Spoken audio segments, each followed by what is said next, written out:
నమస్తే. Welcome to BRK health. నేను దీపిక. ఇప్పుడు మనతో పాటు అయితే ఉన్నారు doctor Sambasivarao Peteti, Sriharsha ayurvedic hospital. నమస్తే సార్. నమస్తే అమ్మ. సార్, ఐబీఎస్ అంటే ఏంటి సార్? అది ఎందుకు వస్తుంది సార్? ఐబీఎస్ అంటే ఆ పేరులోనే ఉందమ్మా. సహజంగా ఏంటంటే ఇరిటబుల్ బowel సిండ్రోమ్ అంటారు. బowels అంటే ఏందంటే పేగులు. ఓకే. ఇరిటబుల్ బowel సిండ్రోమ్ అంటే ఏంటంటే మన పేగుల్లో వచ్చే ఇరిటేషన్. అంటే సహజంగా మనకు కోపం వస్తే మనం ఇరిటేట్ అయితే ఎలా ఉంటాము? అవును. అలాగే ఆ ఇరిటేషన్ మనకు తెలియకుండానే మన పేగుల మీద కూడా పడుతుంది. దాన్నే మనం ఇరిటబుల్ బowel సిండ్రోమ్ అంటారు.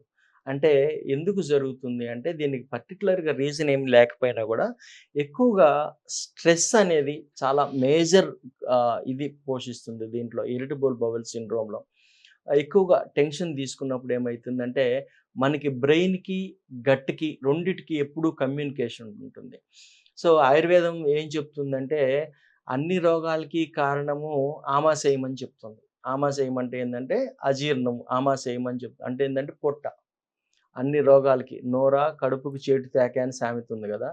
మనం ఏం చేస్తామంటే మనకి తెలిసి గాని, తెలియక గాని, బయటికెళ్ళినప్పుడు గాని, మనం తీసుకునే రకరకాల ఆహార పదార్థాల వల్ల కానీ, అంటే ఎక్కువ స్పైసెస్ తీసుకోవటము, మసాలాలు, ఆ తర్వాత ఈ జంక్ ఫుడ్స్ ఇలాంటివి తీసుకోవటం వల్ల గానీ, ఆ తర్వాత రకరకాల డ్రింక్స్ తీసుకోవటం వల్ల గానీ, వీటన్నిటిలో ఉండే కెమికల్స్ వల్ల గానీ, పేగుల్లో ఒక రకమైన ఇరిటేషన్ డెవలప్ అయితుంటుంది. అలాగే ఏంటంటే ఆహ్, ఈ ఎక్కువగా పికిల్స్, పచ్చళ్ళు ఎక్కువగా తింటా ఉంటారు కొంతమంది. ఓకే. అంటే హ్మ్. కూరలు లేకుండా ఎక్కువగా పచ్చడి ఇష్టంగా తింటా ఆనియన్స్. ఉంటారు. దాంట్లో ఉండే ఎక్స్‌ట్రా ఆయిలు, సాల్టు వీటన్నిటితో గూడా కొన్ని కొన్ని సార్లు ఇబ్బందులొచ్చే అవకాశం ఉంటుందనమాట. సో, కాఫీ గానీ, టీ గానీ, ఆల్కహాల్ గానీ, స్మోకింగ్ గానీ ఇవన్నీ కూడా కారణాలే. వీటన్నిటికంటే మేజర్ కారణం ఏంటంటే, పర్టిక్యులర్‌గా ఇవన్నీ కారణాలని మనం చెప్పలేం. కానీ స్ట్రెస్ మాత్రం ఇక్కడ మేజర్ రోల్ ప్లే చేస్తుందనే చెప్పొచ్చు. ఆ స్ట్రెస్ ఎక్కువైనప్పుడు, టెన్షన్ ఎక్కువైనప్పుడు బ్రెయిన్‌లో కొన్ని న్యూరోకెమికల్ చేంజెస్ జరిగి అవి గట్‌ని స్టిమ్యులేట్ చేస్తా ఉంటాయి ఎక్కువగా. ఓకే. దానివల్ల ఏంటంటే ఇరిటేట్ అవుతుంటుంది గట్. సహజంగా మన పేగుల్లో కదలికలు ఎలా ఉంటాయంటే, మీకు తెలిసుంటే వరిచేను అంటారు. పల్లెటూళ్ళకెళ్తే వరిచేను అంటారు. బాగా గాలి తోలినప్పుడు వరిచేను అంటే ఒక అలలాగా ఇలా, వెళ్తుంది. ఇలా యాహ్! ఉంటుందనమాట. మన పేగుల్లో కదలికలు గూడా ఒక క్రమ పద్ధతిగా అలా, అలా వెళ్తూ ఉంటాయన్నమాట. హ్మ్. కానీ ఇక్కడ ఏం జరుగుతుంది? ఇరిటబుల్ బౌల్ సిండ్రోమ్‌లో ఏం జరుగుతుందంటే, ఆ కదలికలు ఒక్కొక్కసారి స్పీడ్‌గా ఉంటాయి, ఒక్కొక్కసారి స్లోగా అవుతాయి. దీనికి కారణం ఏందంటే స్ట్రెస్. టెన్షన్ పడ్డప్పుడు బాగా టెన్షన్ పడి ఎక్కువ విపరీతంగా ఆలోచించినప్పుడు ఏం జరుగుతుందంటే ఈ పేగుల్లో కదలికలు అబ్నార్మల్‌గా ఉంటాయన్నమాట. అంటే ఒక రిథమిక్‌గా జరగాల్సింది ఆ రిథమ్ పోయి ఒకసారి స్లోగా ఉండొచ్చు, ఒకసారి స్పీడ్‌గా ఉండొచ్చు. సో, దీనివల్ల ఏం జరుగుతుందంటే మనవాడు బాత్రూమ్‌కెళ్తాడు, మోషన్ వచ్చినట్టుంటుంది, రాదు. వెళ్లి కూర్చుంటాడు. గంటల తరబడి కూర్చుంటాడు. కొద్ది కొద్దిగా వస్తా ఉంటది. జిగురొస్తా ఉంటది. బంకొస్తా ఉంటది. బయటోళ్ళు తలుపులు కొడుతుంటారు గానీ, ఈయన బయటికి రాలేడు. సో, దీనికి కారణం ఏందంటే, దీన్నే మనం ఐబీఎస్ అని చెప్పొచ్చు. అయితే ఏంటంటే, ఈ ఐబీఎస్ ఎలా అంటే 3 రకాలుగా చెప్తాం. సహజంగా దీన్ని 3 రకాలుగా చెప్తాం. ఏంటంటే, ఒకటి కాన్‌స్టిపేటెడ్ ఐబీఎస్. రెండోది డయేరియల్ ఐబీఎస్. మూడోది మిక్స్డ్ ప్యాటర్న్ ఐబీఎస్ అంటారు.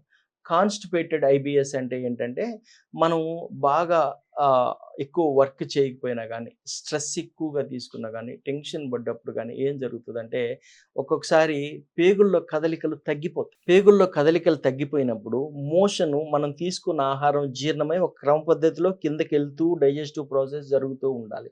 కానీ ఇక్కడ ఏం జరుగుతుందంటే, ఆ మోషను పెద్ద పేగులోకొచ్చిన తర్వాత, ఈ పేగుల్లో కదలికలు తగ్గిపోవటం మూలంగా ఏం జరుగుతుందంటే, పేగుల్లో నీరంతా పెద్ద పేగులు అబ్జార్బ్ చేసుకుంటాయి. ఎక్కువ సేపు అక్కడ పేగుల్లో ఉంటుంది. ఓకే. ఈ ఫుడ్డు ఈ అన్‌డైజెస్టెడ్ ఫుడ్డంతా అక్కడ ఉండిపోతుంది. దాంట్లో ఉండే నీరంతా పెద్ద పేగులు లాగేసుకుంటాయి. వాటి పనే అది. అబ్జార్ప్షన్ చేసుకోవటమే పెద్ద పేగుల పని.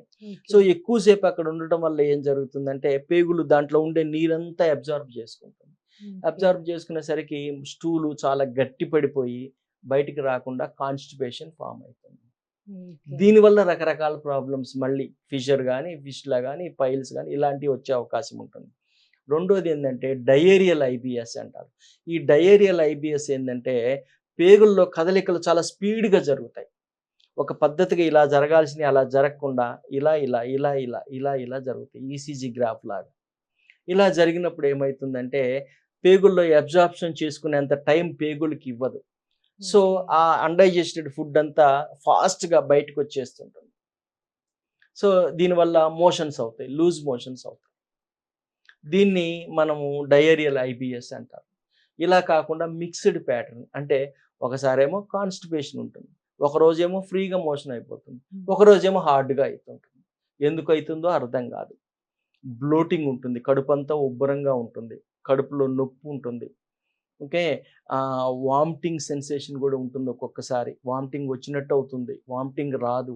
మోషన్ వచ్చినట్టు అవుతుంది, మోషన్ రాదు. వెళితే కొద్ది కొద్దిగా అవుతుంటుంది, బొడ్డు చుట్టూతా నొప్పి వస్తుంటుంది. దీన్ని ఈ రకంగా 3 రకాల ఐబిఎస్ ఉంటుంది. దీన్ని ఆయుర్వేద పరంగా మనం చూసుకున్నట్టయితే గ్రహణిలో ఒక భాగంగా చెప్పొచ్చు. గ్రహణి అంటాం మేము సహజంగా ఆయుర్వేదంలో. ఓకే. గ్రహణి అంటే ఏంటంటే గ్రహించుకునే అవయవాన్ని గ్రహణి అని చెప్తుంది శాస్త్రం. పెద్ద పేగులు ఆ పార్ట్ని గ్రహణి అంటాం అనమాట. గ్రహణి అంటే ఏంది? గ్రాహ్యం అంటే గ్రహించుకుంటుంది, అంటే అక్కడ ఉండే నీరంతా అబ్జార్బ్ చేసుకుంటుంది. న్యూట్రిషన్ అంతా మనం తీసుకునే ఫుడ్లో ఉండే మినరల్స్ కానీ ఎలిమెంట్స్ వీటన్నిటిని అబ్జార్బ్ చేసుకునేది పెద్ద పేగు. అక్కడ వస్తుంది కాబట్టి ప్రాబ్లం. దీన్ని గ్రహణి అని కూడా ఒక మాటగా చెప్తారనమాట. ఏం చెప్తుందంటే పక్వమవ సరుజం పూతి ముహుర్బద్ధం ముహుర్ద్రవం అంటారు. అంటే ఏంటంటే ఆహారం జీర్ణం అయి కానీ జీర్ణం కాకుండా కానీ ఒకసారి బద్ధకంగా ఒకసారి లూజ్గా, ముహుర్బద్ధం ముహుర్ద్రవం, ఒకసారి ద్రవంగా ఒకసారి బద్ధకంగా, ఇట్లా వచ్చే దాన్ని గ్రహణి అని చెప్తారనమాట. సో ఈ రకంగా ఐబిఎస్ని మనం చెప్పుకోవచ్చు. సో అయితే ఈ ఐబిఎస్ ఎందుకు వస్తుందని చూసినప్పుడు స్ట్రెస్ మేజర్ కారణంగా చెప్పుకున్నాము. అలాగే మన లైఫ్ స్టైల్ హ్యాబిట్స్, ప్రాపర్గా ఫైబర్ ఉండే ఫుడ్ తీసుకోకపోవటము, అలాగే బటర్ మిల్క్ ఎక్కువ తీసుకోవాలి. జనరల్గా ఇట్లాంటి సమస్యకి ఏంటంటే ఆయుర్వేదంలో ట్రీట్మెంట్ ఏం చెప్తుందంటే మజ్జిగ అమృతం లాగా పనిచేస్తుందని చెప్పి, పర్టికులర్గా ఈ ఐబిఎస్ పేషెంట్స్లో మజ్జిగ చాలా వర్క్ చేస్తుంది అనమాట. అలాగే ఏంటంటే ఈ జంక్ ఫుడ్స్ ఇలాంటి వాటిని అవాయిడ్ చేయటం, ఆల్కహాల్ కానీ ఇలాంటి మేజర్గా స్ట్రెస్. చాలామంది చాలా జబ్బులకి కారణం ఏంటంటే ఇప్పుడు మనం డయాబెటీస్ గురించి కూడా మాట్లాడుకుంటూ ఉంటాం. షుగర్ మనం బియ్యం తింటే, కార్బోహైడ్రేట్ తింటే వచ్చింది, అది చేస్తే వచ్చింది, ఇది చేస్తే. కార్బోహైడ్రేట్ తింటే షుగర్ వచ్చిన మాట వాస్తవమే, కానీ వీటన్నిటికంటే కూడా ఇవాళ రేపు మేజర్గా ఈ జబ్బుల కారణం ఏంటంటే స్ట్రెస్, టెన్షన్. స్ట్రెస్ వల్ల కార్టిజాల్ అనే హార్మోన్ రిలీజ్ అవుతుంది. అది టోటల్ సిస్టమ్ని అంతా పాడు చేస్తుంది. ఒక్కొక్క సిస్టమ్ని పాడు చేసుకుంటూ వస్తుంటుంది. సో ఇలా ఈ స్ట్రెస్ వల్ల వచ్చేదే ఈ ఐబిఎస్ ప్రాబ్లం. దీన్ని ఆయుర్వేదంలో గ్రహణి అంటాం అనమాట. ఇలా వచ్చినప్పుడు మనం ఏం చేయొచ్చు అంటే సహజంగా మారేడుకాయ దొరుకుతుంది మనకి. ఎక్కడైనా శివాలయాల్లో శివుడికి పూజ చేయడానికి బిల్వదళం అంటాం మనం. సో ఈ మారేడుకాయను కనుక మనం మారేడుకాయ తీసుకొని దాన్ని నిప్పుల మీద కొంచెం కాల్చినట్టు చేసి దాన్ని పగలగొట్టి ఆ గుజ్జు తీసి కనుక ఆ గుజ్జుని రోజు ఉదయం ఒక 5 గ్రామ్స్, రాత్రి ఒక 5 గ్రామ్స్ రెగ్యులర్గా కనుక తీసుకొని మజ్జిగన్నం ఎక్కువగా తినటం కనుక అలవాటు చేసుకుంటే మనకి ఈ ఐబిఎస్ ప్రాబ్లం నుంచి కంప్లీట్గా మనం బయటకు వచ్చే అవకాశం ఉంటుంది. బట్ లైఫ్ స్టైల్ చాలా ఇంపార్టెంట్, ఎక్సర్సైజ్ చాలా ఇంపార్టెంట్. ఎక్సర్సైజ్ చేయటం వల్ల బ్రెయిన్లో డోపమైన్ అనే హార్మోన్ రిలీజ్ అవుతుంది. అది మూడ్ ఎలివేషన్ చేస్తుంటుంది, దాంతో స్ట్రెస్ లెవెల్స్ తగ్గే అవకాశం ఉంటుంది. సో రోజుకు కొంతసేపు ఎక్సర్సైజ్ చేయటము, కరెక్ట్గా ప్రాపర్గా నీళ్లు తాగటము, ప్రాపర్గా మజ్జిగ ఎక్కువగా తీసుకోవటము, స్ట్రెస్ లెవెల్స్ లేకుండా చూసుకోవటము, నిద్ర బాగా పోవటము. మేజర్గా ఐబిఎస్ పేషెంట్స్లో ఎవరిని అడిగినా కానీ నిద్ర తక్కువగా ఉంటుంది. సో ఈ నిద్ర అనేది చాలా మేజర్ రోల్ ప్లే చేస్తుంది. సో ఇలాంటి అలవాట్లు కనుక మనం రెగ్యులర్గా చేసుకున్నట్టయితే ఈ ఐబిఎస్ ప్రాబ్లం నుంచి బయటికి రావచ్చు. స్టిల్ అప్పటికీ కూడా ఇది చేసినా కూడా ఇంకా తగ్గలేదంటే మీ దగ్గరలో ఎవరైనా ఒక ఆయుర్వేదిక్ డాక్టర్ని సంప్రదించండి. మీ శరీర స్వభావాన్ని బట్టి మీకు మంచి ట్రీట్మెంట్ ఇవ్వడం జరుగుతుంది. ఓకే. ఎలాంటి లక్షణాలు ఉంటాయి సార్ వీటిలో? అదే ఇందాక చెప్పుకున్నాం కదమ్మా, ముహుర్బద్ధం ముహుర్ద్రవం. ఒకసారి ఫ్రీ మోషన్స్, లూజ్ మోషన్స్ ఉంటాయి, ఒకసారి హార్డ్గా ఉంటుంది. సో అది కండిషన్ బట్టి ఉంటుంది. Thank you sir. Thank you. నమస్తే.